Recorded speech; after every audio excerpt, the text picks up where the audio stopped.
Hello friends, welcome you all in this video again. अगर आप किसी भी गवर्नमेंट एग्जाम की प्रिपरेशन कर रहे हो या गवर्नमेंट एग्जाम टारगेट कर रहे हो तो ये वीडियो आपके लिए बहुत ही हेल्पफुल रहने वाली है। इस वीडियो में जुलाई की जो लेटेस्ट आपकी एग्जाम है, लाइक एसएससी का एचसीएल, एमटीएस, इवन आरआरबी के एग्ज़ाम, आईबीपीएस एग्ज़ाम या फिर डीएसएसएसबी, तो ये वीडियो आप एंड तक देखना, क्योंकि इस वीडियो में मैं आपको इन सभी एग्जाम्स की डिटेल इन्फॉर्मेशन देने वाली हूँ। कौन सा पोस्ट मिलता है, क्या सिलेक्शन प्रोसेस होती है, कितने फेजेस में एग्जाम होती है, एंड इवन क्या डेट्स हैं आपकी जो लेटेस्ट डेट्स हैं। अभी मैं अगर सबसे पहले एक बात करूँ तो ये जो आपके सामने दिख रहा है ब्रोशर, अगर ये ऑफिशियल नोटिफिकेशन की पीडीएफ आपको चाहिए तो मैं चैनल पे, जो हमारा टेलीग्राम चैनल है, वहाँ अपलोड कर दूँगी, आप वहाँ से देख सकते हैं। अभी मैंने आपको इन सारी चीज़ों को समराइज़ करके आपके लिए जो बनाया है, ये भी अगर आपको चाहिए तो मैं ये भी आपके साथ शेयर कर दूँगी टेलीग्राम चैनल पर। इस वीडियो में हम चलिए देख लेते हैं इसी के अकॉर्डिंग।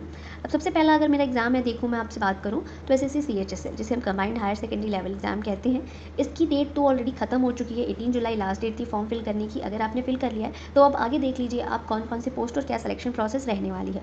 सबसे पहले अगर मैं बात करूँ वैकेंसी की, तो 3131 पोस्ट पे आपके इस बार सिलेक्शन होने हैं। ठीक है, अभी मैं यहाँ पे देखूँ एलिजिबिलिटी की, तो अगेन देखो आपने 12th पास किया है तो आप इस फॉर्म को फिल कर सकते हैं, ये आपके लिए फॉर्म मतलब सुटेबल है।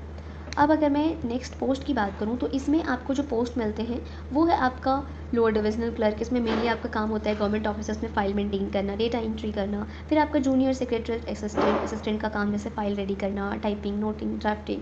DEO data entry operator, PA SA postal assistant या फिर सॉर्टिंग असिस्टेंट। ठीक है, तो ये पोस्ट आपको मिलते हैं। पोस्ट के लिए फिर आपकी different different kind of eligibility भी चेक की जाती है। ठीक है, जैसे डीओ आप कर रहे हो तो इसमें आपकी टाइपिंग टेस्ट की जाती है। ठीक है, टाइपिंग स्किल आपकी होनी चाहिए आपके पास।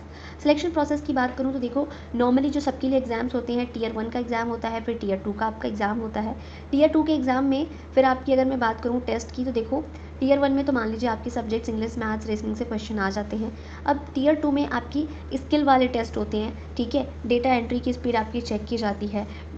फिर आपका लोअर डिविजनल क्लर्क है या जूनियर सेक्रेटरी असिस्टेंट है, उसके लिए आपकी टाइपिंग उसके लिए भी देखी जाती है। ठीक है, तो ये आपका जो सेकंड टीयर 2 में जो आपके एग्ज़ाम होते हैं, ये नॉर्मली स्किल टेस्ट करने के लिए आपका एग्ज़ाम होता है। और पहला जो होगा आपका सीबीटी मोड में होता है, यानी कि क्वेश्चन होंगे मल्टीपल चॉइस में, वो आपको चूज़ करके एग्ज़ाम अपना देना होगा। तो ये 2 एग्ज़ाम है जो आपका सिलेक्शन प्रोसेस जिसके थ्रू होता है। ठीक है, होप आपको समझ आ गया होगा ये। अब हमारा दूसरा पेपर है एसएससी एमटीएस, जिसको हम हवलदार भी कहते हैं। इसकी देखो नोटिफिकेशन अभी भी चल रही है। 26 जून से 24 जुलाई तक आपके पास ऑप्शन है कि आप इसका फॉर्म फिल कर लें, तो आप कर लीजिए अगर आप करना चाहते हैं। एलिजिबिलिटी, अगर आप 10th पास हो तो आप इसका फॉर्म फिल कर सकते हो, 12th पास हो तो भी आप कर सकते हो। ठीक है, मिनिमम एलिजिबिलिटी 10th पास है। एज अगेन मैटर करता है यहाँ पे, 18 टू 25 और 18 टू 27 डिपेंड करते हैं अलग अलग पोस्ट के अकॉर्डिंग, अलग अलग एलिजिबिलिटी क्राइटेरिया। अगर मैं पोस्ट की बात करूँ तो देखो इसमें आपको प्यून, सफाई वाला, चौकीदार, माली, मतलब ग्रुप सी में जो आपके आ रहे हैं ना, वो सारे आपको पोस्ट यहाँ पे मिल जाते हैं। ऑफिस वर्क भी मिलता है, ऐसा नहीं है कि सिर्फ ये सारे फील्ड वर्क आपको मिल रहे हैं, ऑफिस वर्क भी मिलता है इसमें आपको। लेकिन cleaning and physical file handling, मतलब आप ग्रुप सी में समझ पा रहे हो, तो ये सारे ही पोस्ट आपको मिलते हैं। बट एज सैलरी इसमें भी अच्छी होती है आपकी। ठीक है, सैलरी की हम बात करेंगे नेक्स्ट वीडियो में, तो चैनल को सब्सक्राइब कर लो, सब कुछ मिलेगा वीडियो में आपको। अभी अगर मैं बात करूँ तो हवलदार, फिर आपको फील्ड लेवल की जॉब है। इसमें आपको जनरली गुड्स चेक करना, security at warehouses, loading unloading. Selection process की मैं बात करूँ तो इसमें आपका देखो, आपका पहला एक एग्ज़ाम होता है जो कि सीबीटी मोड में होता है, ऑनलाइन मोड में होता है, जिसमें आपका पेपर होगा, आपके क्वेश्चन होंगे स्क्रीन पे, कंप्यूटर के मल्टीपल चॉइस क्वेश्चन होंगे और आपको उसमें टिक द करेक्ट करना होगा। रीजनिंग, जीके, मैथ्स, इंग्लिश, और यहाँ पे प्रॉपर मेंशन है ब्रोशर में भी, ऐसा ईजी लेवल का ही आता है, बहुत डिफिकल्ट नहीं आता है। क्योंकि देखो 10th पास बच्चे अप्लाई कर रहे हैं, तो वैसी बात है कि लेवल जो होगा आपका 10th पास से लो का ही होगा। और आपका दूसरा होता है पीईटी, पीएसटी, मतलब फिजिकल एफिशिएंसी टेस्ट आपकी होती है। ये हवलदार पोजीशन पे अगर आप कर रहे हो, ये दूसरे वाले के लिए, तब के लिए आपकी होती है। ठीक है, अब हमारा एग्ज़ाम आ जाता है बैंकिंग का। अगर आपको एक अच्छी सी जॉब चाहिए, मतलब ऑफिस में बैठने वाली, तो बैंकिंग आपके लिए ये आईबीपीएस बेस्ट है। देखो इसकी नोटिफिकेशन अभी भी फॉर्म फिल हो रहे हैं, 17 जुलाई को आई है और 6 अगस्त तक लास्ट इसके रजिस्ट्रेशन होने हैं। इसमें आपके एग्ज़ाम्स जो होते हैं उसकी डेट्स भी दी गई है, प्री का जो एग्ज़ाम होगा और मेंस का जो एग्ज़ाम होगा। तो प्री का एग्ज़ाम 19, 20, 26 अक्टूबर को है और मेंस आपका 30 नवंबर को होना है, और इंटरव्यू इसमें होता है तो वो आपका जनवरी या फरवरी में होगा। एलिजिबिलिटी की सबसे पहले मैं बात कर लूँ तो ग्रेजुएशन होना चाहिए यहाँ पे आपका, मतलब मिनिमम आपका ग्रेजुएशन है तो आप अप्लाई कर सकते हो इस फॉर्म को। मार्कशीट जो है आपकी 6 अगस्त से पहले आ गई है, ग्रेजुएशन किया है आपने, एग्ज़ाम भी दे दिया, आपकी मार्कशीट आपके पास 6 अगस्त तक होनी चाहिए जब आप अपना एप्लीकेशन फॉर्म फिल कर रहे हो, लास्ट डेट जो है। ठीक है, कंप्यूटर नॉलेज आपके पास होनी चाहिए, बेसिक लैंग्वेज प्रोफिशिएंसी, मतलब अलग तो लैंग्वेजेस के आपके पास नॉलेज होनी चाहिए। एज लिमिट की भी यहाँ पर डिस्कशन की गई है। ठीक है, तो एज ऑन दिस डेट आपकी इतनी एज होनी चाहिए। अब अगर मैं बात करूँ रिलैक्सेशन की, तो category wise relaxation BSc ST हो तो आपके पास जैसे ये 30 है तो यहाँ पे आपके पास 35 हो गया, अगर OBC हो 33 हो गया, PWD हो तो और भी ज़्यादा आपके पास 40 तक आपके पास टाइम है इस एग्ज़ाम के लिए। तो ये तो एलिजिबिलिटी मोस्ट इंपॉर्टेंट है हमारे लिए। पोस्ट देखना, तो पोस्ट देखो, इसमें आपको प्रोफेशनल ऑफिसर, मैनेजमेंट ट्रेनी, ठीक है, ये ऑफिस मतलब आपको पोस्ट मिलता है।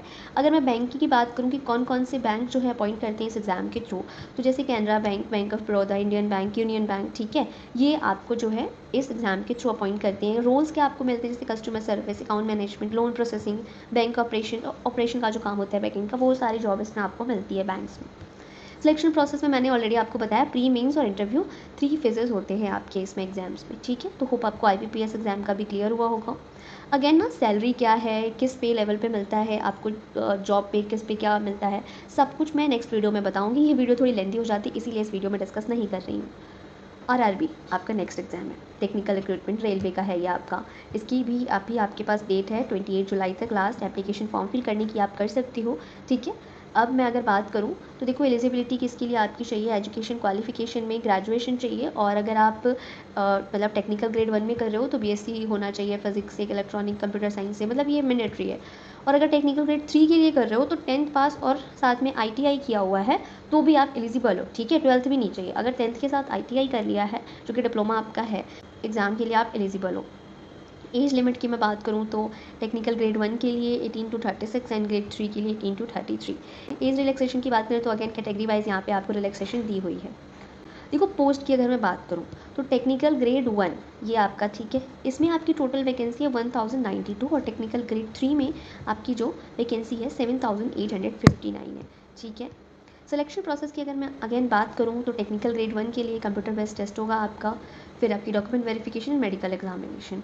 टेक्निकल ग्रेड 3 में आपका अगेन कंप्यूटर बेस्ड टेस्ट आपका होगा 90 मिनट का, ठीक है, ऑब्जेक्टिव टाइप क्वेश्चन होंगे, डॉक्यूमेंट वेरिफिकेशन होगा, मेडिकल एग्जामिनेशन होगा।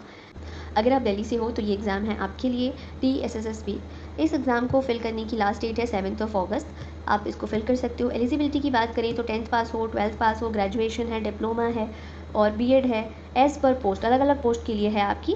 तो आपके पास अगर 10th पास भी हो तो भी अप्लाई कर सकते हो, 12th पास हो, ग्रेजुएशन और डिप्लोमा है। बस ये है कि जो पोस्ट हैं वो आपको अलग अलग मिलेंगी, ठीक है। अगर आप डिप्लोमा या ग्रेजुएशन है तो आप ऑलमोस्ट कई पोस्ट के लिए एलिजिबल हो। BEd है तो फिर PGT TCT आपको जो मिलते हैं उसके लिए आप एलिजिबल हो, है ना। टेक्निकल पोस्ट के लिए ITI, डिप्लोमा, BTech ये रिक्वायर्ड है आपका, ठीक है। चलिए, अब अगर मैं आगे देखूँ एज लिमिट की, तो अगेन एज लिमिट डिपेंड करता है पोस्ट के अकॉर्डिंग, और रिलैक्सेशन भी आपको दी जाती है कैटेगरी पे। अब यहाँ पे हम अच्छे से पोस्ट देख लेते हैं कौन कौन से मिलते हैं आपको DSSSB एग्ज़ाम में।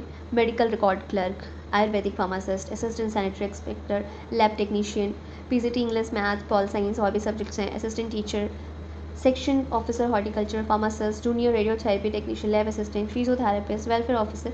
तो ये पोस्ट आपको मिलते हैं इस एग्ज़ाम के बाद, ठीक है। होप आपको समझ आ रहा होगा। सिलेक्शन प्रोसेस की बात करूँ तो इसमें आपका CPT मोड में Tier 1 एग्ज़ाम होता है, फिर Tier 2 आपका होता है जो सब्जेक्ट स्पेसिफिक होता है। अगर जैसे आप जिस पोस्ट के लिए कर रहे हो, पोस्ट के अकॉर्डिंग, जैसे आप अगर किसी टीचर के लिए कर रहे हो, टीचिंग में जाने के लिए, उसमें जो सब्जेक्ट लिया है उसके अकॉर्डिंग होगा।